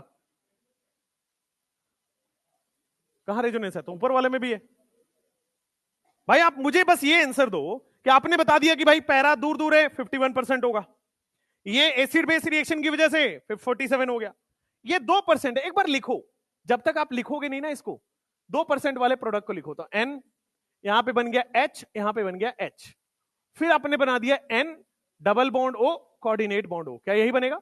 और यहां पे बेटा H बॉन्ड बन रहा होगा, क्या यही बन रहा है? कितने मेंबर का रिंग बन रहा है? 1 2 3 4 5 6, यानी कि स्टेबल रिंग बन रहा है ना? स्टेबल रिंग बन रहा है। लेकिन आपको किसने बोला कि प्रोडक्ट की मेजर और माइनर हमेशा स्टेबिलिटी से ही आती है? भाई आपको किसने बोला? मैंने कभी नहीं बोला ये कि केवल आप ये मत देखो कि केवल प्रोडक्ट का मेजर माइनर स्टेबिलिटी से ही डिसाइड होगा। भाई इंटरमीडिएट का भी तो रोल होगा। इंटरमीडिएट की स्टेबिलिटी से प्रोडक्ट का मेजर माइनर देखते हो, प्रोडक्ट की स्टेबिलिटी से प्रोडक्ट का मेजर माइनर नहीं देखा जाता है, ठीक है ना? प्रोडक्ट की स्टेबिलिटी से प्रोडक्ट का मेजर माइनर केवल एलिमिनेशन रिएक्शन में होता है। वहां पे आप लिखते हो rate of E1 directly proportional to stability of alkene, वहां पे आप लिखते हो rate of E2 directly proportional to stability of alkene. Product का मेजर माइनर से प्रोडक्ट की स्टेबिलिटी आप नहीं देखोगे। माना कि ये स्टेबल है, बट इससे स्टेबिलिटी आप नहीं देखोगे। यहां पे इंटरमीडिएट की स्टेबिलिटी से आप स्टेबिलिटी देखोगे। तो देयरफॉर इंटरमीडिएट की स्टेबिलिटी से ये ज्यादा होगा, वो कम हो जाएगा। चलिए, नाइट्रेशन के बाद सल्फोनेशन कराइए। नाइट्रेशन के बाद सल्फोनेशन कराइए। बोर्ड पर देखो सब लोग, everybody focus on the board. क्या यहां पे ये बेस दिख रहा है? और ये बेस दिख रहा है, सामने क्या डाला हुआ है? एसिड। तो क्या acid base reaction fastest reaction होता है? और फास्टेस्ट रिएक्शन होगा तो क्या आपके सामने ये लोन पेयर H प्लस को एक्सेप्ट कर, लोन पेयर H प्लस को डोनेट हो जाएगा, NH3 प्लस बन जाएगा। NH3 प्लस और क्या बन जाएगा? HSO4 minus. एक H प्लस वहां जाके जुड़ गया, क्लियर हो गया? 1 H प्लस वहां जाके जुड़ गया है। नेक्स्ट, अब मान लो ये बन गया आपके सामने, बोर्ड पर देखिए, ये हो गया आपके सामने। अब इसमें आप अब इसमें आप ओलियम डाल रहे हो, फर्दर आप इसमें ओलियम डाल रहे हो H2S2O7, क्या होगा? मेटा डायरेक्टिंग या ऑर्थोपेरा डायरेक्टिंग? भाई अगर, अरे भाई ऑर्थोपेरा कैसे होगा यार? ये माइनस इलेक्ट्रॉन विड्रॉइंग हो गया ना, इलेक्ट्रॉन विड्रॉइंग हो गया। अब इसमें आप कॉन्क H2SO4 फर्दर डालोगे, अब इसमें आप कॉन्क H2SO4 प्लस SO3 डालो, या फिर आप ओलियम डालो, तो कहां प्रोडक्ट बनता है? क्या आपके सामने नजर आ रहा है कि ये NH3 प्लस HSO4 माइनस क्या मेटा डायरेक्टिंग पे जाके लगा देगा? मेटा डायरेक्टिंग पे लगा देगा, ठीक है। लेकिन एक तो ये पॉसिबिलिटी है, लेकिन व्हाट इफ मैं चाहता हूं कि मेरा पैरा पे ही बने? भाई अगर आप कॉन्क H2SO4 डाल दिए, इलेक्ट्रॉन विड्रॉइंग हो गया, अब इसमें सल्फोनेशन कराओगे तो मेटा पे जाएगा, क्योंकि इलेक्ट्रॉन विड्रॉइंग हो गया है, ठीक है। अब इसमें आप चाहते हो मेटा डायरेक्टिंग बनाना, तो क्या बनेगा? तो ध्यान से देखिए, ये जो आपके पास मेटा डायरेक्टिंग है ना, इसमें इस वाले रिएक्शन में जब आप हीट कर दो, मान लो हीट कर दो, तो जब इस वाले रिएक्शन को हीट करोगे तो क्या फिर से यहां से H2SO4 निकल जाएगा? भाई H2SO4 एसिड बेस से हुआ था, और जैसे ही हीट करोगे क्या वापस से बेटा आपके पास एनिलीन बन जाएगा? अब हीट कर दिए हैं, एनिलीन बन चुका है। पहले क्या था? ध्यान दीजिए, एनिलीन था और हीट नहीं था, तो उसने H2SO4 के साथ रिएक्शन कर लिया, ठीक है, और आपके सामने इलेक्ट्रॉन विड्रॉइंग बन गया। अब मुझे यहां से H2SO4 रिएक्शन से गायब करना, पूरा हटाना है, तो क्या मैं हीट कर दूंगा? हीट करने से सारा का सारा H2SO4 इवापोरेट हो गया, तो रिएक्शन में H2SO4 नहीं बचा।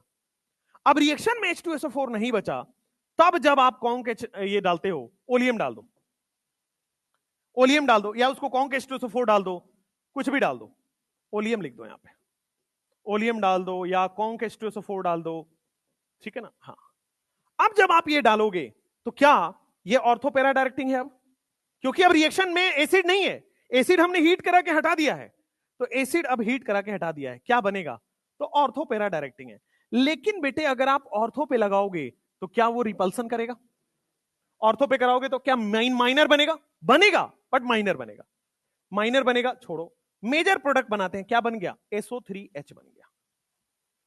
अब देखो, मैंने बोला इंट्रामोलिक्यूलर रिएक्शन फास्टेस्ट रिएक्शन होता है। इंट्रामोलिक्यूलर, जैसे एसिड बेस फास्टेस्ट होता है, इंट्रामोलिक्यूलर भी फास्ट होता है, बहुत फास्ट होता है। तो क्या यहां पे आपको एसिड दिख रहा है H प्लस? क्या यहां पे आपको बेस दिख रहा है?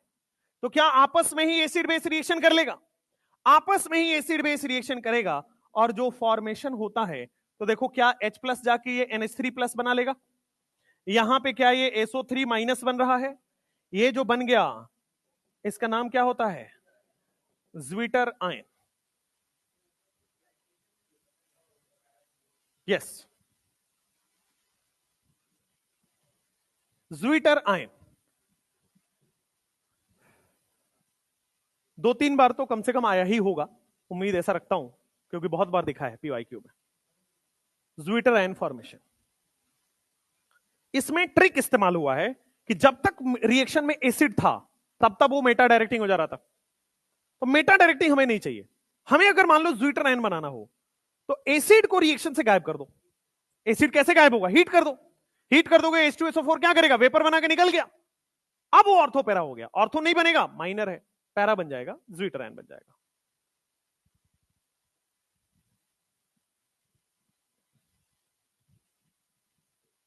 Zwitter ion.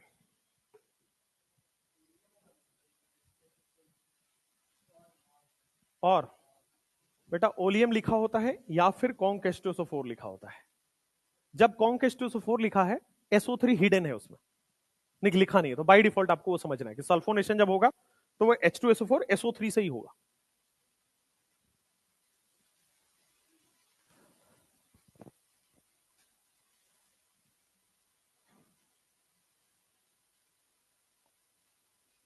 मैं तो इस सोच में मरे जा रहा हूं कि तुम लोग रह कैसे पाओगे 2 क्लास के बाद मेरे बिना।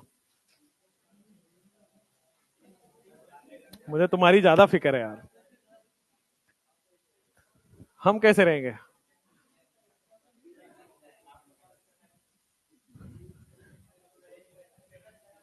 स्टेटस लगा के रोगे? ठीक है, बढ़िया है। लोग अगल बगल वाले शक करने लगेंगे कि लड़की की स्टेटस लगा के रो रहा है, कुछ तो मेडिकल गड़बड़ी इसके अंदर चल रहा है, तो मत लगा के रोना, ठीक है?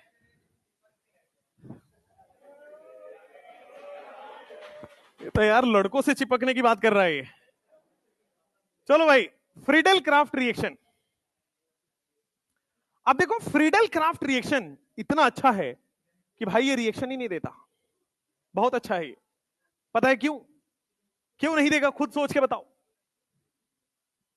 क्यों फ्रीडल क्राफ्ट रिएक्शन नहीं देगा? बिकॉज क्या ये इलेक्ट्रॉन विड्रॉइंग बन गया? भाई इसमें भी तो आप RCl लेते हो, लुईस एसिड लेते हो, तो एसिड क्या करेगा? एसिड बेस रिएक्शन कर लेगा, और एसिड बेस रिएक्शन क्या बेटा, इसको इलेक्ट्रॉन विड्रॉइंग बना देगा। और इलेक्ट्रॉन विड्रॉइंग बनने के बाद क्या ये रिंग डीएक्टिवेट हो जाएगा? रिंग इज डीएक्टिवेटेड, और रिंग डीएक्टिवेट हो गया तो फर्दर रिएक्शन नहीं करेगा।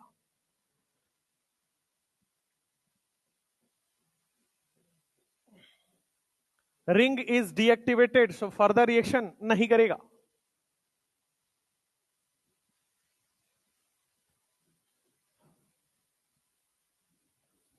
फ्रीडल क्राफ्ट की रिएक्शन नहीं होगी बिकॉज रिंग डीएक्टिवेट हो गया है। आपसे, आप लोग कब से दे रहे हो नीट? 2-3 साल से तो दे ही रहे होगे। 2023 में पूछा गया था why aniline do not give Friedel Craft reaction, और रीजन में दिया गया था बिकॉज रिंग इज डीएक्टिवेटेड। दोनों ही सही था, एक्सप्लेनेशन भी था। यस, तो आप देखिएगा फ्रीडल क्राफ्ट नहीं देगा, रिंग डीएक्टिवेट हो गया है।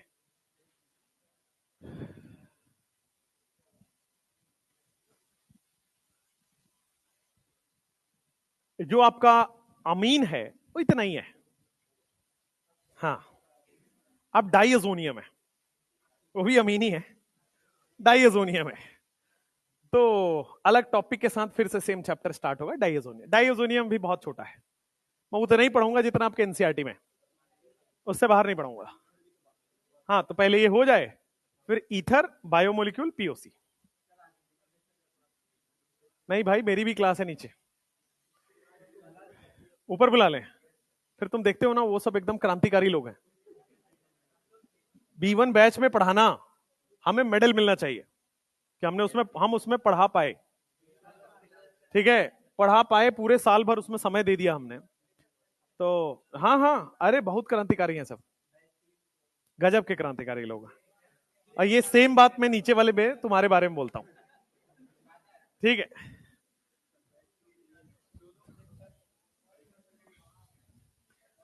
चलो भाई लिखो, हेडिंग डालो डाइअजोनियम सॉल्ट, हेडिंग डाल लो डाइअजोनियम सॉल्ट। ये आपने ऑलरेडी पढ़ लिया है, मोनो सब्स्टिट्यूटेड वाला। अब डाइअजोनियम सॉल्ट की बात करेंगे। क्या करेंगे? टाइम हो गया है, कोई बात नहीं, होने दीजिए। लिखिए डाइअजोनियम सॉल्ट, डाइअजोनियम सॉल्ट। आइए भैया डाइअजोनियम सॉल्ट की बात कर लें। डाइअजोनियम छोड़ दें तो डाइअजोनियम कर लो। डाइअजोनियम सॉल्ट में क्या होगा, ध्यान से देखिएगा। 1 डिग्री अमीन जो है, आज ही हमने पढ़ा है, शांत बात मत करो। 1 डिग्री अमीन, चाहे वो एलिफेटिक में हो चाहे वो एरोमेटिक में हो, तो आप देखोगे चाहे वो एलिफेटिक RNH2 के फॉर्म में हो, चाहे आपके सामने वो बेंजीन NH2 के फॉर्म में हो, तो 1 डिग्री अमीन जो है, इसके रिएक्शन डाइअजोनियम सॉल्ट का रिएजेंट इतनी बार आपने लिख लिया है, 10-20 बार तो लिख ही लिया होगा, NaNO2 प्लस HCl, या फिर इसको क्या बोलते हैं HNO2, या अगर कोई बोल दे नाइट्रस एसिड, या इसको कोई बोल दे नाइट्रस एसिड। क्या ये तीनों एक ही काम करता है? तो चाहे NaNO2H से लिखा हो, चाहे HNO2 लिखा हो, चाहे नाइट्रस एसिड लिखा हो, क्या बनता है आपके सामने? RN2 plus and Cl minus, diazonium बन जाता है। यहां पे benzene N2 plus and Cl minus, ये भी डाइअजोनियम बन जाता है। क्या N2 एक बहुत अच्छा लीविंग ग्रुप माना जाता है? जी हां, N2 एक बहुत अच्छा लीविंग ग्रुप माना जाता है।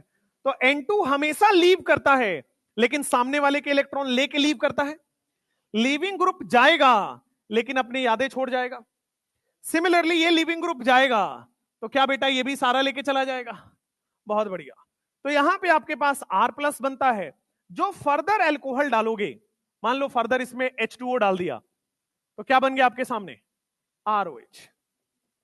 अगर आपने इसमें मान लो एल्कोहल डाल दिया, तो क्या बन जाएगा आपके सामने? ROR, ether. माइनस पार्ट बस अटैक कर देना है। सिमिलरली यहां पे H2O दोगे तो क्या बन जाएगा? फिनॉल। यहां पे अगर आप ROH दे रहे हो तो क्या बन जाएगा आपके सामने? ईथर। नेगेटिव पार्ट बस जुड़ जाएगा। यहां पे नेगेटिव पार्ट है OR minus, sorry OH minus, और यहां पे नेगेटिव पार्ट है OR माइनस। तो नेगेटिव पार्ट जुड़ गया OH, नेगेटिव पार्ट जुड़ गया OR, खत्म कहानी। बेंजीन डाइअजोनियम के बनाने का एकमात्र तरीका यही है, और कोई मेथड ऑफ प्रिपरेशन इसका है ही नहीं, सबसे अच्छी बात है। तो डाइअजोनियम का एक ही तरीका है, ये इसी से बना सकते हो, NaNO2 HCl या HNO2, और वो भी बनेगा 1 डिग्री या प्राइमरी से, और किसी से नहीं बनेगा। अच्छा, आपने एक रिएक्शन सुना होगा, उसका नाम क्या है? गैटरमैन। गैटरमैन रिएक्शन आपने सुना होगा, और एक रिएक्शन सुना होगा जिसका नाम है सैंडमेयर। तो गैटरमैन रिएक्शन में क्या बेंजीन डाइअजोनियम क्लोराइड लेते थे हम लोग, N2 plus and Cl minus. इसके रिएक्शन गैटरमैन में अलग अलग होता था या एक साथ होता था? अलग अलग। गधों, गैटरमैन में कॉपर और HCl अलग अलग, यहां पे मेटल और एसिड अलग अलग होता था, कॉपर और HBr अलग अलग। सिमिलरली अगर आप सैंडमेयर लोगे, तो सैंडमेयर में क्या होता है आपके सामने? ये दोनों साथ साथ होते हैं क्या? सैंडमेयर में क्या हो जाएंगे? साथ साथ। और गटर में चीजें क्या हो जाएंगी? अलग अलग। तो N2 यहां से लीव करेगा, जब भी N2 दिख जाए रिएक्शन में लीव कर जाता है, क्या बन जाता है? Cl। जब भी N2 मिल जाए क्या लीव कर जाएगा और बन जाएगा Br। ऊपर से भी N2 लीव करेगा, नीचे से भी N2 लीव करेगा, क्या हो गया? बढ़िया। यहां पे आ जाओ, साथ साथ भी है तब भी सैंडमेयर में रिएक्शन होगा, N2 लीव करेगा Cl लगेगा, N2 लीव करेगा Br लगेगा। गैटरमैन और सैंडमेयर आपने ऑलरेडी पढ़ा हुआ था, लेकिन आप देखोगे तो गैटरमैन और सैंडमेयर तो मेरे भाई केवल एक ही Cl और Br ही बना रहा है। व्हाट इफ मुझे I बनाना हो बेंजीन के ऊपर, तो क्या लगा दोगे? Reaction with Ki। ठीक है, Ki क्या करेगा आपके सामने? I माइनस को वहां सब्सटीट्यूट कर देगा। तो गैटरमैन और सैंडमेयर में क्लोरोबेंजीन ब्रोमोबेंजीन आप बना पाते हो। अगर आपको प्रिपरेशन ऑफ आयोडोबेंजीन अगर करना है, प्रिपरेशन ऑफ आयोडोबेंजीन, तो आयोडोबेंजीन बनाने का एकमात्र तरीका है Ki से रिएक्शन। NaI भी होता है, ठीक है, NaI भी होता है। मान लीजिए यहां पे आपके पास N2 प्लस और Cl माइनस की रिएक्शन हमने कराई है Ki से और NaI से। याद है NaI? NaI कौन सा रिएजेंट है? NaI acetone, Finkelstein. SN2 reaction होता है। चलो भाई, preparation of iodobenzene is Ki या NaI। अगर मुझे फ्लोरोबेंजीन बनाना हुआ तो, हाँ, तो प्रिपरेशन ऑफ फ्लोरोबेंजीन करना हुआ, वो भी सैंडमेयर से नहीं होगा, गैटरमैन से नहीं होगा। तो preparation of fluorobenzene it is with the help of HbF4। इसका नाम भी होता है, HbF4 का नाम बताओ? Fluoroboric acid.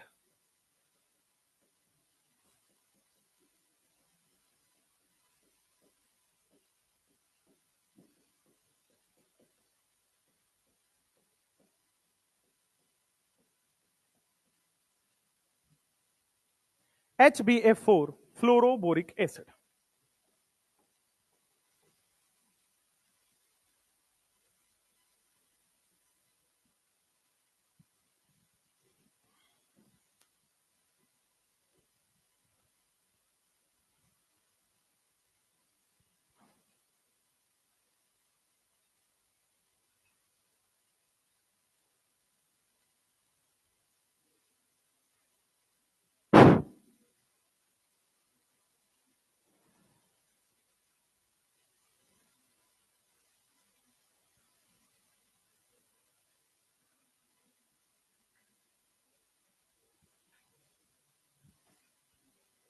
बायोमोलिक्यूल आपने पढ़ लिया है?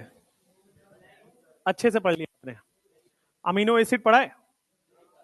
पढ़ा होगा ना बायो में? रिएक्शन तो बताएंगे, विटामिन भी बताएंगे, टेंशन ना लो तुम। तुमको विटामिन खिलाएंगे भी, तुम जरूरत भी तो है तुमको, है ना? अपनी बात ही नहीं कह पा रहा बेचारा ये। तुम्हारा कॉलेज में बड़ी दिक्कत होगा। तुम्हारी शादी कैसे होगी? तुम कह ही नहीं पा रहे हो। बताओ यार। यार इस बैच से जितना जल्दी निकलो। यहाँ शादी के नाम पे सब लड़के लड़के आपस में बात कर रहे हैं। चलो भाई, डाइएजोनियम सॉल्ट के बाद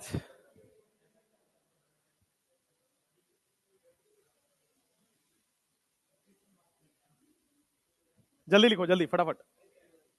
हो गया?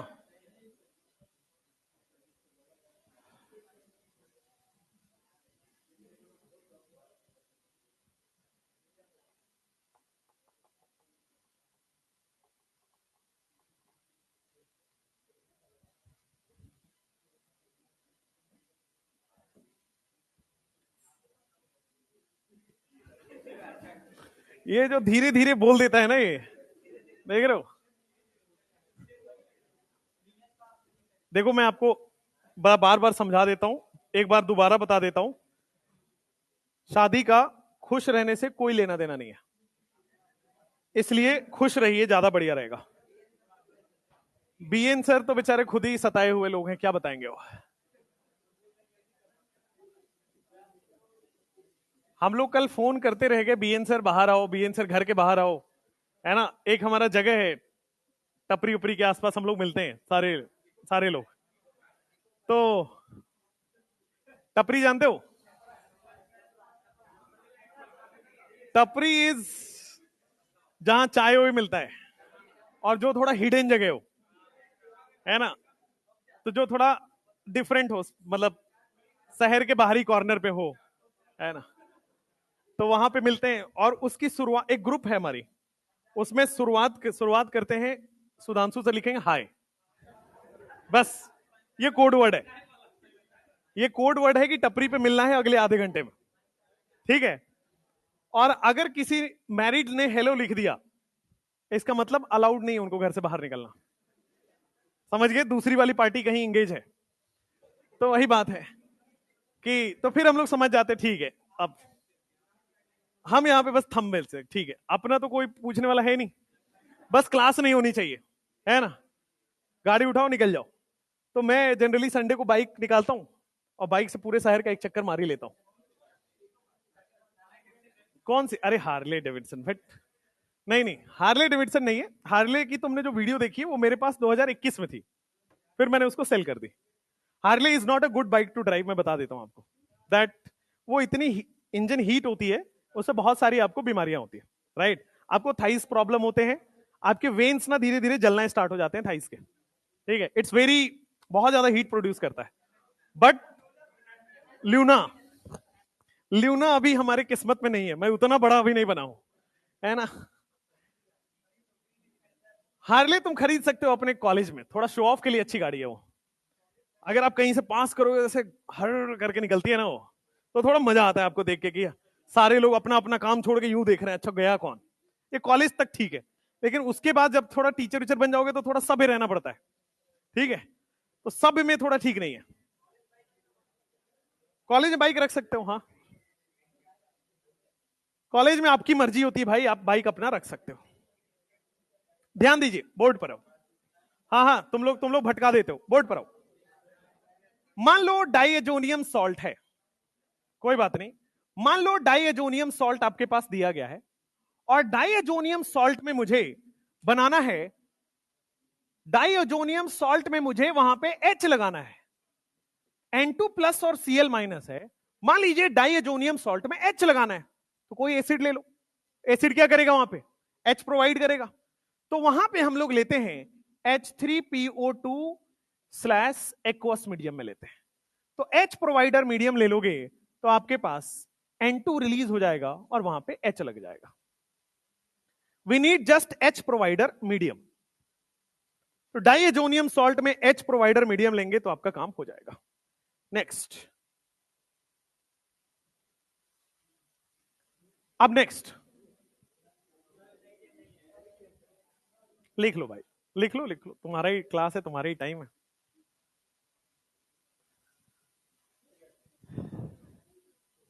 नहीं हुआ है, लिख लीजिए आराम से।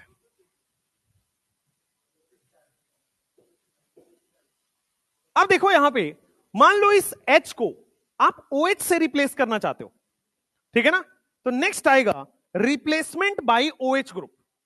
H को जब आप OH से रिप्लेस करने जाओगे तो रिप्लेसमेंट बाय हाइड्रोक्सिल ग्रुप लिखो या रिप्लेसमेंट बाय OH ग्रुप लिखो। तो OH प्रोवाइडर ले लो वाटर, OH प्रोवाइडर ले लो वाटर, AR का मतलब क्या है आपके सामने? बेंजीन। और क्या बन जाएगा आपके पास सामने? N2 plus Cl minus. इसकी रिएक्शन जब आप वाटर से कराओगे इन हीट, तो इन हीट क्या करेगा ये? H प्लस और OH माइनस में टूटेगा और यहां पे OH जाके सब्स्टिट्यूट कर देगा। N2 हमेशा से बेस्ट लिविंग ग्रुप रहा है, it will leave as a leaving group.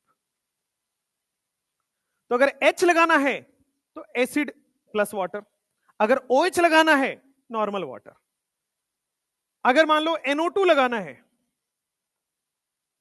मान लो NO2 लगाना है तो क्या करोगे? कॉन्क HNO3 कॉन्क H2SO4 ले लो। हो गया यहां तक? Replacement bye OH। दो और रिएक्शन है बस, रिप्लेसमेंट बाय NO2 और एक डाई की रिएक्शन है। डाई कैसे बनाते हैं? वही कपलिंग है डाई वाला।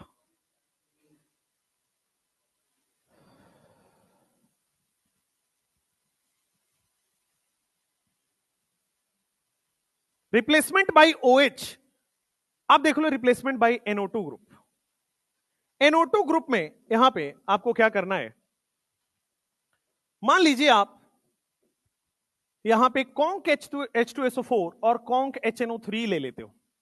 कॉन्क HNO3 H प्लस लिखा हो यानी कि कॉन्क H2SO4 लिखा हो, या फिर आपके पास conc HNO3 plus conc H2SO4 लिखा हो, कैसा भी लिखा हो जा सकता है क्या ये दोनों NO2 प्लस प्रोवाइड करता है, और NO2 प्लस क्या करेगा आपके सामने, सीधा NO2 लगा देगा, N2 रिलीज करा के NO2 सब्सटीट्यूट कर देगा। अब लास्ट आपके पास दो रिएक्शन है, फटाफट देख लीजिए। डाई का रिएक्शन,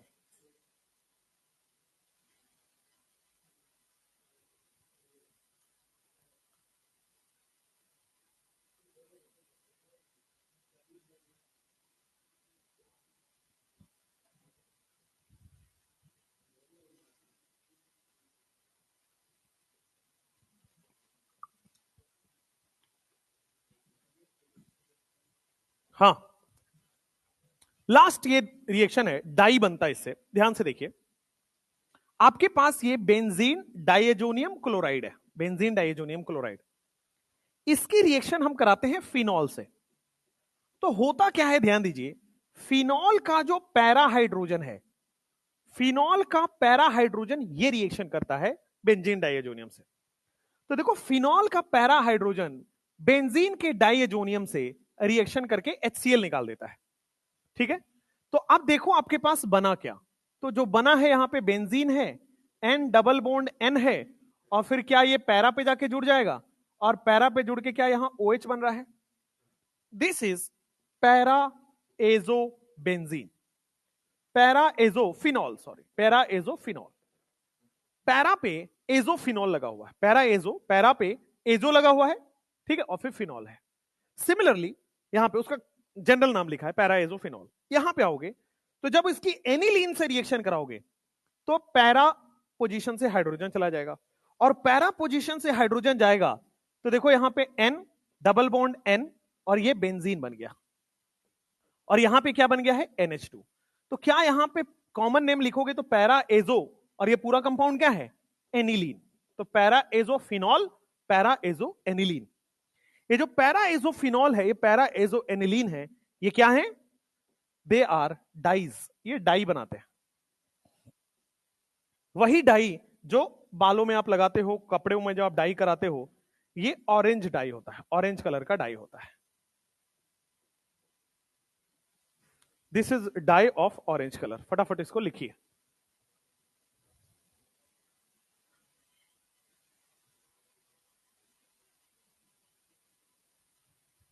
और ये होता है येलो कलर का डाई। फिनॉल से ऑरेंज डाई बनता है, एनिलीन से येलो डाई बनता है।